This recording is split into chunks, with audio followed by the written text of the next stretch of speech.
رسول کریم صلی اللہ علیہ وآلہ وسلم غار سے باہر تشریف لائے، اپنے گھر کی طرف تشریف لائے۔ آپ صلی اللہ علیہ وسلم پر خوف مسلط تھا۔ گھر آتے ہی حضرت ام المومنین خدیجۃ الکبریٰ رضی اللہ تعالی عنہا سے کہتے ہیں، ارشاد فرماتے ہیں، زمیلونی زمیلونی زمیلونی، مجھے چادر اوڑھاؤ، مجھے چادر اوڑھاؤ، مجھے چادر اوڑھاؤ۔ حضرت ام المومنین خدیجۃ الکبریٰ رضی اللہ تعالی عنہا رسول کریم صلی اللہ علیہ وآلہ وسلم کو چادر اوڑھا دیتی ہیں۔ تھوڑی دیر کے بعد مصطفیٰ کریم صلی اللہ علیہ وآلہ وسلم سنبھل جاتے ہیں۔ سنبھلنے کے بعد وہ ساری باتیں حضرت ام المومنین خدیجۃ الکبریٰ رضی اللہ تعالی عنہ کے سامنے رکھتے ہیں۔ حضرت ام المومنین خدیجہ رضی اللہ تعالی عنہ کوئی عام خاتون نہیں تھی۔ اللہ نے آپ کو علم سے، عقل سے، فراست سے نوازا تھا۔ نبی اکرم صلی اللہ علیہ وآلہ وسلم نے فرمایا کہ مجھے ڈر محسوس ہو رہا ہے، خوف محسوس ہو رہا ہے۔ اس موقع پر حضرت خدیجۃ الکبریٰ رضی اللہ تعالی عنہا نے مصطفیٰ کریم کو تسلی دی۔ کہہ دو نا سبحان اللہ۔ یہاں سے مسئلہ ثابت ہو گیا کہ اگر شوہر باہر سے کوئی مسئلہ لے کر آ جائے، پریشانی کا سبب لے کر آئے، غم لے کر آئے، تو بیوی کا کام کیا ہے، عقل مند بیوی کا کام کیا ہے کہ شوہر کو تسلی دے، اس کی حوصلہ افزائی کا سبب بنے، ایسی باتیں کریں تاکہ شوہر سے وہ جو باہر کا معاملہ اور مسئلہ ہے اس کا بوجھ کم ہو جائے۔ حضرت ام المومنین خدیجہ رضی اللہ تعالی عنہا نے آج کی عورتوں کی طرح یہ نہیں، کیا ضرورت تھی آپ کو غاروں میں جانے کا، کیا ضرورت آپ فلاں جگہ گئے، جیسے کہ آج الجھتی ہیں عورتیں، انہوں نے ایسا نہیں کہا۔ ام المومنین خدیجۃ الکبریٰ کے وہ کلمات بخاری شریف کی حدیث نمبر 2 پر موجود ہیں۔ بخاری شریف آپ پڑھیں گے، بخاری شریف کی پہلی حدیث انما الاعمال بالنیات عمر فاروق کی روایت سے ہے۔ دوسری حدیث یہی ہے جس کا میں ذکر کر رہا ہوں، یہ کتاب الوحی کے اندر موجود ہے۔ تو عزیزان گرامی، حضرت ام المومنین نے کہا کلا، ہرگز نہیں،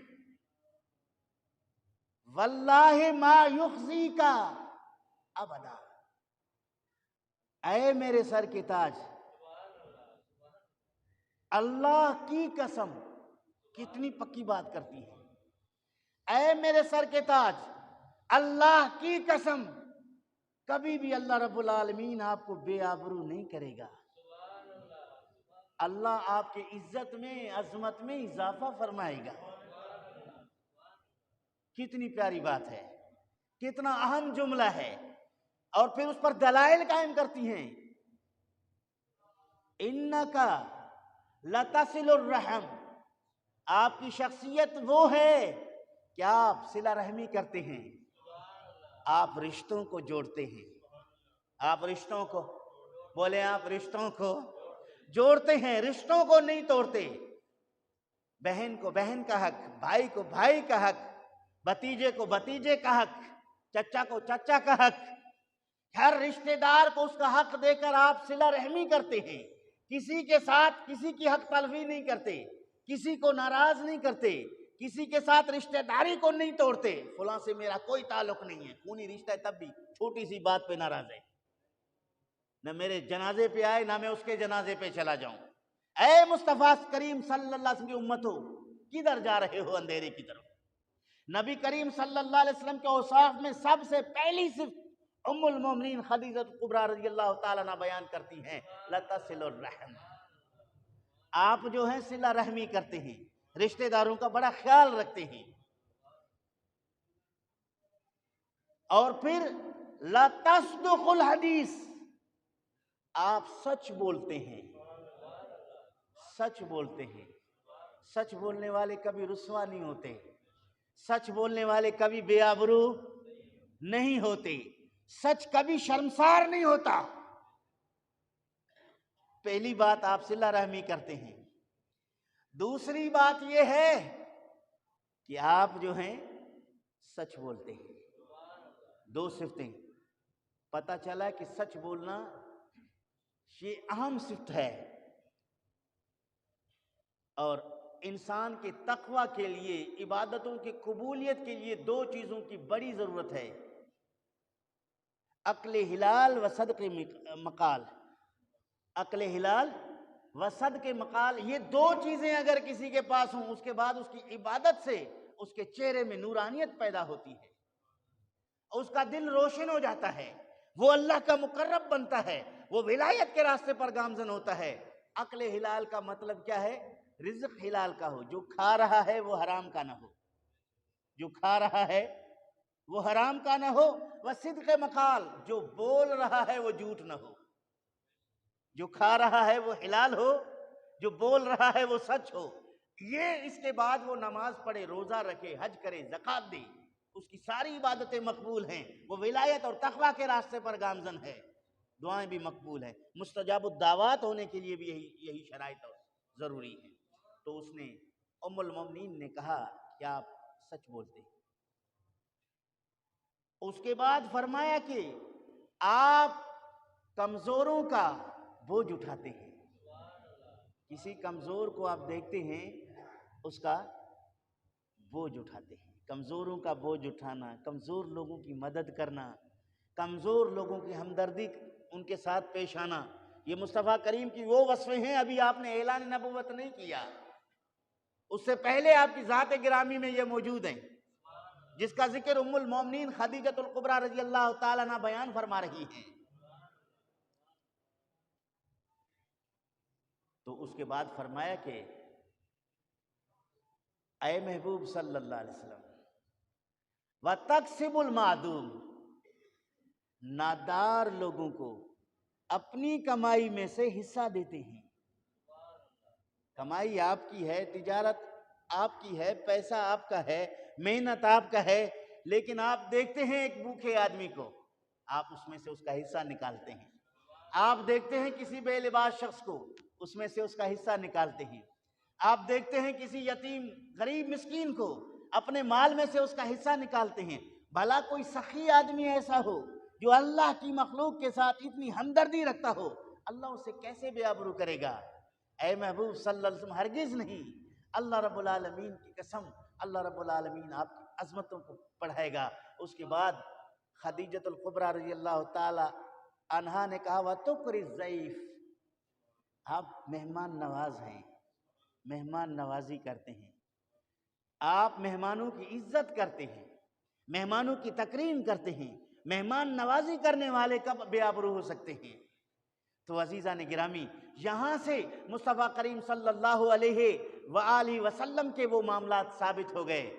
فرمایا وَتُعِینُوا عَلَىٰ نَوَائِبِ الْحَقِّ، اے محبوب صلی اللہ علیہ وسلم، آپ اپنے متعلق کیوں اس طرح کے جملے استعمال کرتے ہیں؟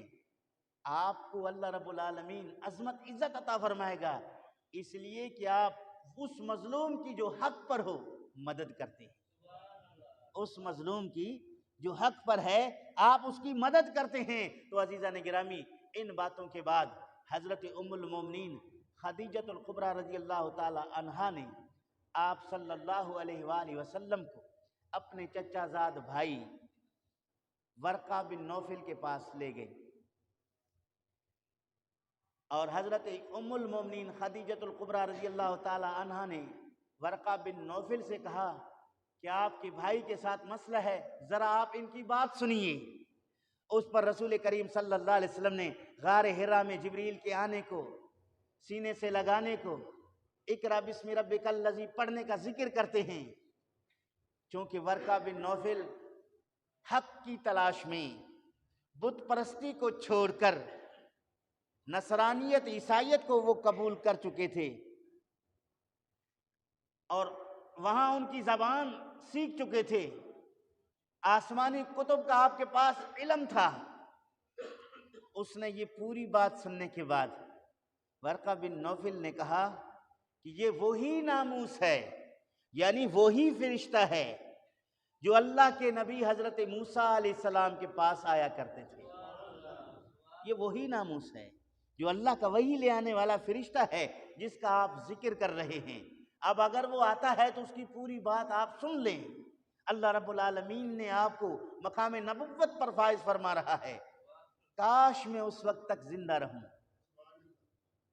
کاش میں اس وقت تک زندہ رہوں جب مکہ مکرمہ کے لوگ آپ کے مخالف بن جائیں گے، جب مکے کے رؤسا آپ کے دشمن بن جائیں گے، جب مکے کے لوگ آپ کو مکہ مکرمہ سے نکالنے پر مجبور کر دیں گے۔ یہ سن کر رسول کریم صلی اللہ علیہ وسلم نے فرمایا کیا مجھے نکالیں گے؟ یعنی ابھی تو یہ مجھے صادق کہہ رہے ہیں، امین کہہ رہے ہیں، عزت کر رہے ہیں، اپنی امانتیں میرے پاس رکھتے ہیں، مجھ پہ اتنا بڑا بھروسہ اور اعتماد کرتے ہیں، یہی لوگ مجھے نکالیں گے؟ ورقہ بن نوفل نے کہا ہاں یہی لوگ آپ کو مکہ سے نکالیں گے، کاش کہ میں اس وقت زندہ رہوں اور آپ کی مدد کروں۔